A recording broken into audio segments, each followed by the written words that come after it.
All right, giving the chair another shot. Figure had some time to get used to each other, and we'll give her another go. Feel like blasting off this morning in the rocket ship, so here we are. Yesterday was yesterday was Tuesday, so we had our JB and I had our Fast and Loose episode that we recorded and released. So back here in the lounge again this morning, and thinking about Mother's Day from over the weekend, specifically when I was just hanging out with my family and everyone got together.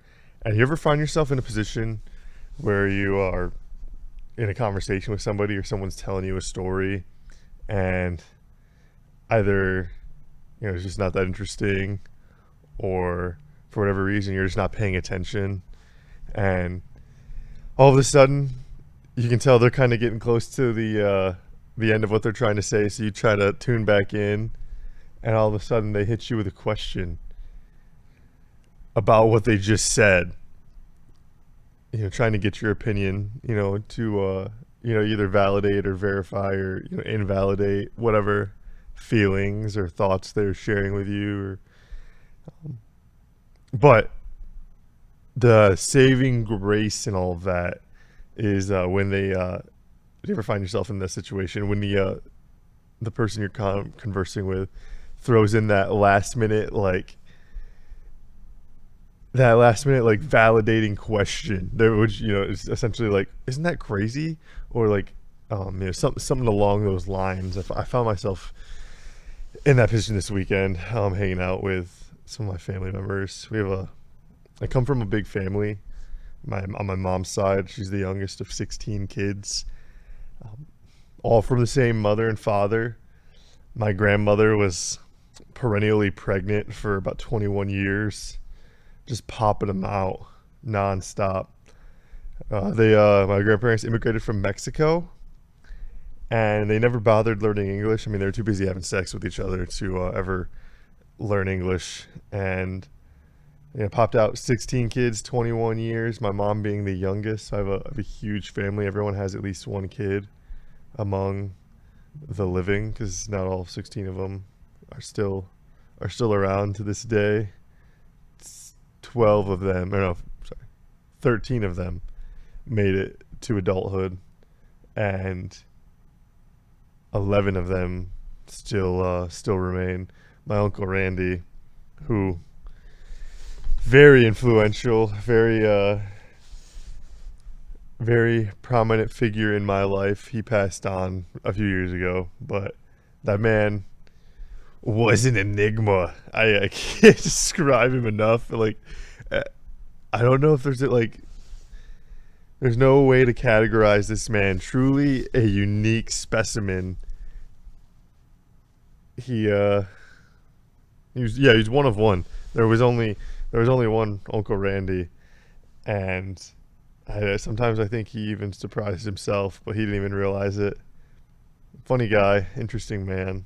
R.I.P. to you. Gave me my first memory in life, as far back as I can recall. I was 2 years old, 11 months, and I know that because it was February 18th, 2001. My birthday is March 10th, 1998. It was the Daytona 500. Dale Earnhardt Sr.'s fatal crash in the turn 4 of the 500, and my uncle, just being a bit of a goofball, he just got in my face, just started screaming, "He's dead, he's dead, he's dead," just in my face. Just, again, he was a unique individual, and that's just his type of humor, and I feel like that's part of what shaped my interesting sense of humor, is because I think back on that and everyone's like, "Oh my god, that's awful, that's crazy." I think it's hilarious. It's so funny to me that that's as far back as I can go, my brain can recall. That predates 9/11. That happened February 18th, 2001. 9/11, 2001, September 11th. I truly do not remember that day. I don't know where I was. I don't know what happened. I mean, I wasn't in school. I was being babysat, I'm pretty sure. So I don't remember 9/11. However, my 9/11, I think was, not even I think, my 9/11 was the Dale Earnhardt Sr. fatal crash of the Daytona 500. And, honestly, maybe I would have remembered 9/11 if instead of those planes flying into the tower, it would have been Dale Sr. that crashed into the north or south tower. Then, then I might have remembered the incident. However, that is not the case. So, yeah, again, I find myself just like reeling back, hanging out with the family over the weekend. We were reminiscing and caught myself a few times, like I said, not really paying attention to what was going on. A couple of long-winded storytellers in the family, and so you just find yourself filling the time with the space between your ears, just entertaining yourself while they just let the wind out of their lungs, so to speak. But nonetheless, fun time with the family. A couple of my cousins are really starting to grow up. I'm getting older in life. It's kind of strange. It's like as you get older, everybody's kind of like growing up, and you see, your older cousins and some of your like younger aunts and uncles that you have having kids who are younger than you. It's kind of like roles reversed of like what when they were your age and you were their age, and now it's kind of like it's just kind of interesting. It's fun, strange, but cool nonetheless. Like I said, I come from a big family, and my dad's family is not as big, but he's the youngest of his siblings as well. And then I have a sister, so she's the youngest of us too. So that's like a little bit of a commonality that my parents and sister all share. They all kind of get to bond over being the youngest and being the baby. And boy, oh boy, are they some babies sometimes. It's just me and my sister, so I'm the oldest, and it's fun being the oldest, but at the same time, like, it's a pain in the ass. 'Cause it's like you're the guinea pig who gets to like try everything out. Sorry, I'm like looking at the TV over on the side right now, but yeah. So that's a little bit about my family. I don't feel like talking about that anymore. I'm looking at, I don't know why, I'm looking at the Dallas Stars highlights on the TV over here, and for some reason the green on their sweaters is making me think of Shrek.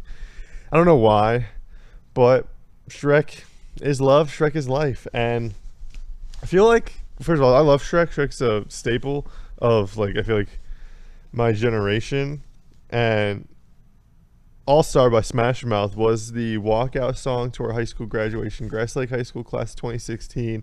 Hey now, you're an all-star. Get your game on. Go play. But I feel like over the years lately, Shrek is there's a little bit of like this like competition in Shrek, and like who's the biggest Shrek fan.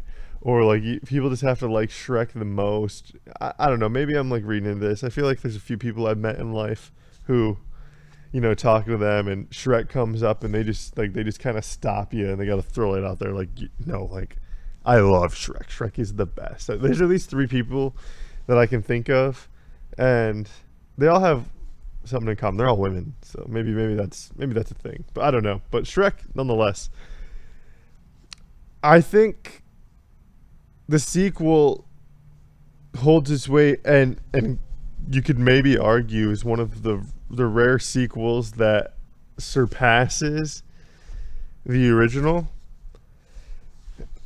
The soundtrack of the second movie is phenomenal. You have David Bowie's Changes. I mean, also you have like All Star of Smash Mouth. That carries a lot of weight in the first one. But I don't really remember much. Oh, the Hallelujah in the first one too, very very good. But those are just kind of 2. I think you get like a couple of heavy hitters that kind of outpace that Shrek 1 film, because you get, like I said, Changes, and they pace them out throughout the movie a little bit better. You get like it's like all kind of crammed at the end. You get Hallelujah, and then they kind of at the end you get Smash Mouth thrown in there, and a little bit at the beginning too, with the credits rolling. But again, it's very bookended. Throughout Shrek 2, you get to introduce to these different songs, and again, I've just said it 3 times now. Changes by David Bowie, when Shrek is riding into town on donkey in Far Far Away, which is like mimicking like Hollywood, It's badass. That's a solid soundtrack. Like that's a solid song. So it sounds fantastic. Again, when you're reaching like kind of like near the climax of the movie where you see Gingy becomes like the monster gingerbread man. They go to the Muffin Man who lives on Drury Lane, and they bake the giant Gingy, and I believe it's Viva La Vida by Coldplay is playing, and you kind of get that like fun, upbeat, as they're racing. Um, I might be mixing that up. I want to say that it's Viva La Vida, and that song is in that movie at some point. But also, too, I mean, nothing beats the climactic fight scene, essentially. And this might be like, I might be mixing it up too. Again, though, the I'm holding out for a hero. The fairy godmother, the Bonnie Tyler impression, not really impression, but that performance is phenomenal. It starts out low and then it picks it up. But again, like Shrek 3, Shrek the Third, admittedly, have not seen it. It's the one Shrek movie that has eluded me. And I know that's when they get pregnant. We tried to watch it in school one time. And it's like one of those, like, it was like elementary school where you have like 55-minute classes and you start the movie in like 30 minutes into the class, so you're barely going to watch any of it. It's like annoying. We only got to see when they are sailing off on the ship and Fiona's yelling, Shrek, I'm pregnant. That's all I really remember from that movie. I don't know the whole plot. I know there's. Sorry, I'm yawning.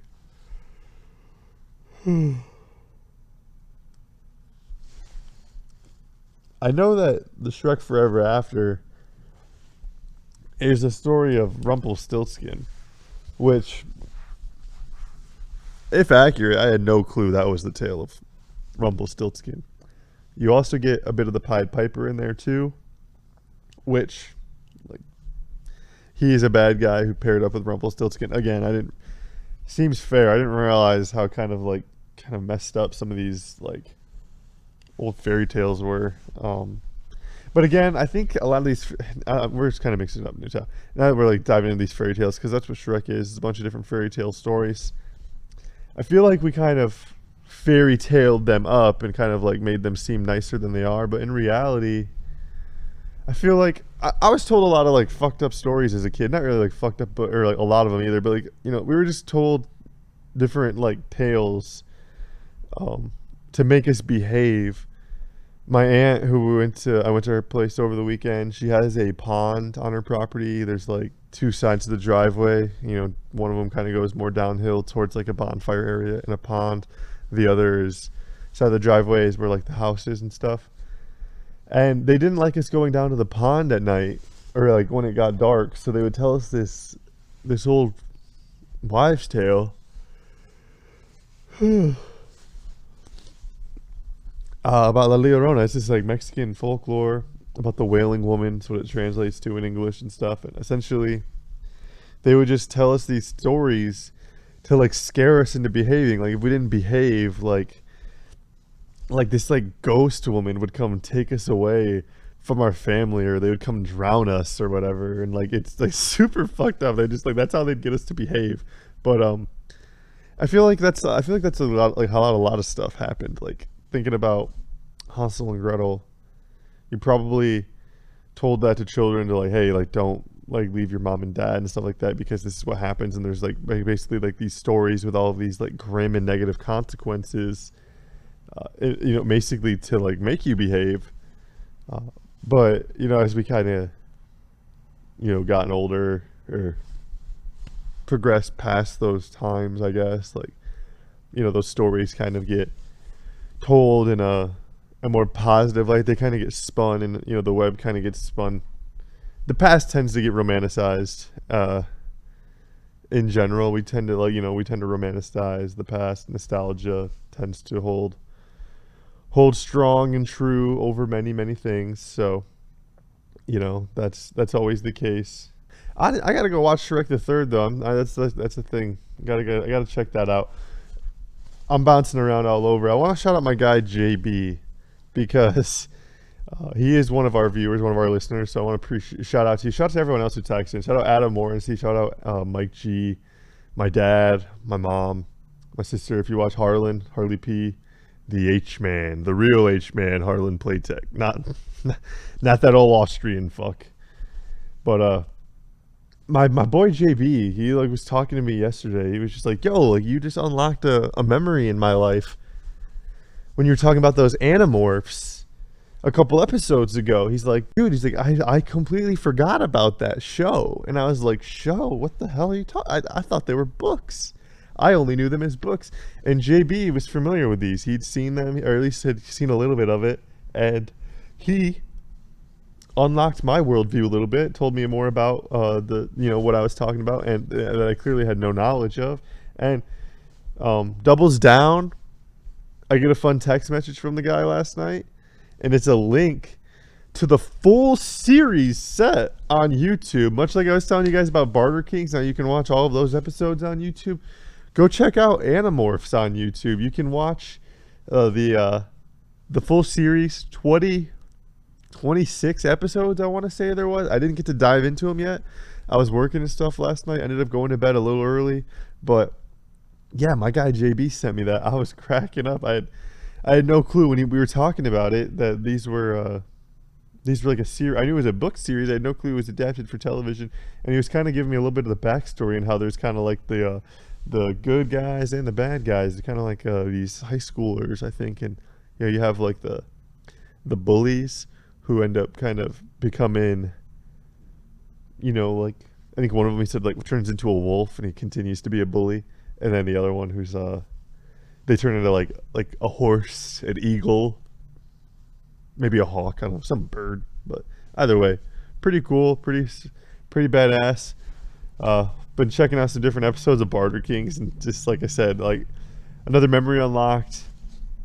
I saw my dad texting me on one. He commented on one of the videos talking about like they traded up for like a four-wheeler, or like I think he did confirm that they did trade up for like an airplane or something like that. But he trades, like, I know one time they traded like a golf cart for like a weekend vacation. I keep yawning, but yeah, they traded like a golf cart for like a weekend vacation in Catalina. So check out Barter Kings, like I said. And then after you're done checking out Barter Kings, dip it into a couple episodes.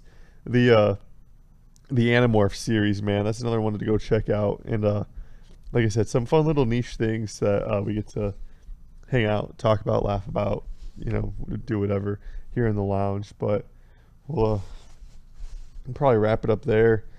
I think I need to go get me some coffee or something from Roast, the coffee shop next door, because obviously I've been yawning quite a bit. So we'll wrap it up there. Shorter episode, hopefully. In the talks of possibly bringing on the second guest, into the lounge, have a fun little conversation. I've talked about some of my travel adventures.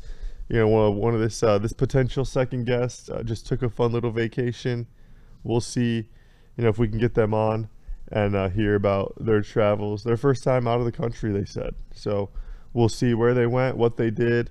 How much fun they had, if they'd go back, and where, they might want to go in the future. So thanks for tapping in. We'll see you alligators later.